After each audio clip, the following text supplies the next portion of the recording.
Ricing my desktop, Linux GNU. My bars are better than yours, but you already knew. Hello everybody, I'm here in New York City, in Central Park. Very nice weather today. It's cool, but not too cool and not too windy, and it was clear for most of the day. The clouds only started now that it's getting into the evening. But I've been working on some of my bars during my absence, and I would like to share some bars with you guys. So let's hop in to the Nix and see what's going on. I think that I have some of the hottest bars around. So as you see, my very top bar here, I have configured it exactly to my needs. You can see the icons on the top that corresponds to all of the open programs, and the numbers are actually what number you have to press to get to that workspace, but it's like the workspace ID. So I hit Super 3 to get to the third workspace, so Super 2, Super 1. To anybody that's used a tiling window manager before, that is expected behavior. First, I want to talk about why I use tiling window managers. There are, of course, lots of different ways that you can have your desktop. And for Windows, most Windows are floating by default. You'll have like multiple floating windows all stacked on top of each other. In a tiling window manager, they're by default what's called tiled. And this is just the natural way to use tiling window managers, in my opinion. However, it is very difficult to find a bar that suits all of my needs. In this video, I'm going to show you how I got my bar. I'm going to show you some flavors of different themes that I created that you guys can find out. And all this is on my GitHub, by the way. For those of you that don't know too much about Linux desktops, everybody used to use the thing called X, an X server. And that was the way that basically your desktop environment would interface with your computer and actually show things. But desktop environment or tiling window manager written for X cannot just be put onto Wayland, which Wayland is what people are now transitioning to. For one reason or another, people have a lot of different opinions. I'm just using Wayland because I want to be where the most active development is. Specifically, the tiling window manager that I use is something called Hyprland. That is everything you're looking at now. Hyprland, which uses the Wayland protocols, is able to display all of my programs, able to tile them, and that's where I configure all of my keybinds. So with that out of the way, I want to talk about the state of the art in bar technology. Because Wayland is kind of new, there aren't too many bars that are actually good to use. People have used, like the one that they recommend for everybody to use is Waybar. And the way my Waybar worked is I wouldn't be able to have actual colored icons, SVGs, that correspond to the open programs. But I used it for a while, but I had performance concerns, especially when you plug in multiple monitors. It would crash all the time, it'd be very slow, and it was not as customizable as I truly wanted it to be. And so that brings me into the solution, what I've done. So I have a bone to pick with the way most people configure bars for their tiling window managers. For those who are unaware, the default way to do it is people basically have dots. If you have 10 workspaces per monitor, they'll have 10 dots across the top that you hit Super 1, 2, 3, 4 to get to all those respectively, and they'll maybe have one color to show that there are programs on that workspace, and then a different color to show that they're actively on that workspace. These are just a few screenshots that I pulled from the Hyprland Discord that shows basically the same thing. They only have the IDs or dots, and you can't actually see the programs that are on a workspace. And I didn't like that. I didn't find that to be very usable or intuitive, and I think things like that are the barriers for why more normal people have a difficult time wanting to switch to Linux. That they look at something like this and they're like, how am I supposed to use it? And it's oh, you just have to remember what you put on different workspaces. And I don't know. Windows, on the other hand, is very intuitive. You have all the programs on the bottom, you click on the Firefox, and then you get to Firefox. And you can look and know what to do and already know what is open. And so that's something I wanted to replicate. There was a program that existed already called Hyprland autoname workspaces. And I don't see this used too often. I do have one example of a bar, I believe, of somebody using that. Yeah. And it is similar to the way my waybar configuration is, to where it is able to show you what programs are on a workspace, but it is only able to display like ASCII characters, so like text. So how do they get text that looks like these symbols? They use what's called a nerd font. If I go to my Hyprland autoname workspaces, which is what Waybar was using, you see that I basically say that if there's a window that says Emacs, give it the Emacs character. But the problem is that you can only use characters that are supported by nerd fonts. Signal, for instance, does not, the signal, there is no signal symbol for like on nerd fonts currently. So you have to think of another symbol to use. It's like, okay, I'll use a chat. For like element is even more complicated, because like elements, if you don't know, it's basically similar to Discord. That is not on there. So you have to find another nerd font. And then it's only one color. You only have one color to work with. And this was close to what I wanted. And so I used this for a while, but I knew that I could get better.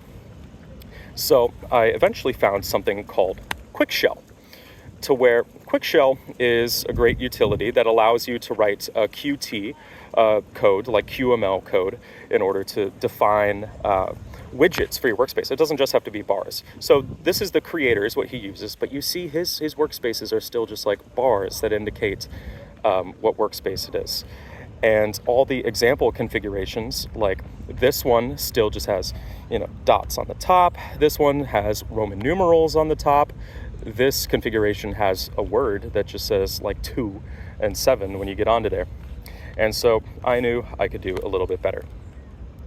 So what I did is I basically, took what's similar to Waybar. So what happens is Quickshell will read the workspaces as this, and then for each one of the nerd fonts, it will convert it into the corresponding SVG that it should be. So let me go into my Quickshell config really quick and show what I actually mean.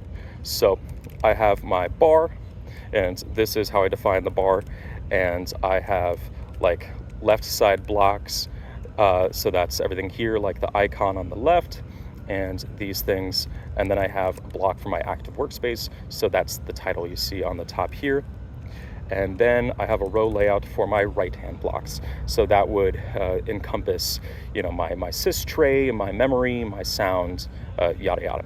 So let me go into the definition for the workspaces area, because that's the most important part of my bar. The part of functionality that I'm very surprised that I've never seen this before, and I may be the first person to do this for a tiling window manager, especially on Wayland.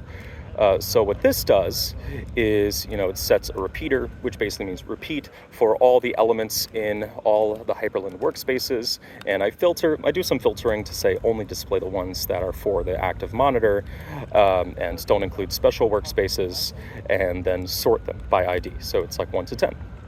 And then for each of those, create a bar block, and give it an icon image. So the icon image is down here, that if it has one of those nerd fonts, it is going to display an icon image. And then at the very bottom, I have a table where I map everything from, on the right, you see Hyprland autoname workspaces, and I map all of those to a name. So this is a name for an icon that you can find on my system. I use NixOS. How do I get these icons to be found on my system? Well, then that's where I declare a Nix derivation. So I have it called extra icons, and it goes in here. And for everything in the folder raster, it will make all the different sizes that it needs to, and then install them for the system. And then it will create vector images as well. So it will create SVGs using PNGs. So I have all of these defined here, everything that I want to be able to use. And then when you install it using Nix, it then creates all the different sizes. So these are all the 16 by 16 variants. And then you can also get scalable. So that's where I get like scaled versions of all these. These are SVG files. And so that's the name that you can use to find them on Quickshell.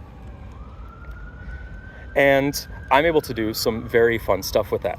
So you see on the very top here that I have ST as my terminal, and I have that as a terminal icon. However, I can also define rules using Hyprland autoname workspaces to give it a different icon versus what program is open. So when I open my file manager using Control E, I'm still on the terminal ST, but now it shows the icon for Yadza. And because there's already another instance, it doubles them up and puts a little 2 right there. Something else that's very cool is, look on the very top here. As I get my mouse from Yadza to Vim, it makes Vim look bright, but then it makes Yadza look bright, depending on where my mouse is. So I think that's super cool. And last but not least, the most fun part of it, I want to go into my themes. So let me close Emacs here, save, I don't care. So let me go into Quickshell theme, and I've defined 3 themes. So right now I'm using a theme that I just call black, but I've included 3 themes for you guys, or 4 themes, I apologize. So I have black, which has like the gradient, everything else, that's what you've been seeing so far. I have black flat, which looks a lot like how my Waybar looked, to where it's very flat, it doesn't include all those other effects. And so if you're a person that doesn't necessarily like all the gradients, then that would be a theme for you. I have black bright, which is a little bit different. It includes a different color icon here. Oh, and I forgot to mention what that icon does. So in my default theme, it actually changes color if your mouse is on it or not. And for now, it just shows a neofetch. Eventually, I want to use QML to define a whole window and toolbar and everything else, but that's in the future. I just want to show my fun icons. And the most fun one of all, last and definitely not least, for fun, I made one called Windows XP. And this is super fun.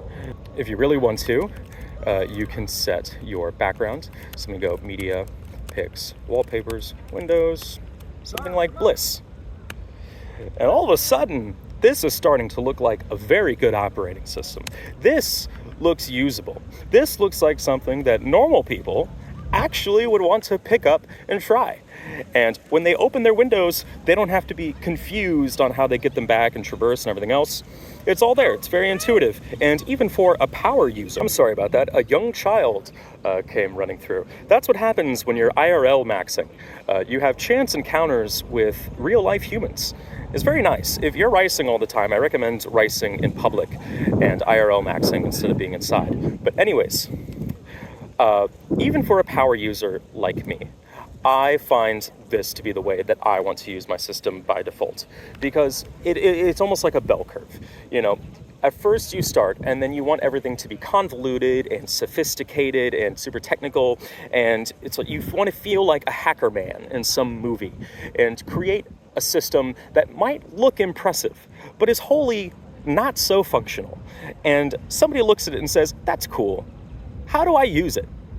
I am more interested in creating something that somebody else can look at and say, you know what, I understand why you want to use this instead of Windows and Mac, and I can even intuit certain aspects about it. First you have to be briefed that it's a keyboard-based workflow as opposed to a mouse-based workflow. Everything that you'd want to do, you can do through a keyboard. But once you explain the basics, I want it to be easy to use. But thank you, everybody. This concludes my presentation on my bars, some of the hottest bars around. And if you want, feel free to copy my bars. My bars are GPL. My bars are GPL v3, completely open source. And so, have fun, and let me see your guys' bars.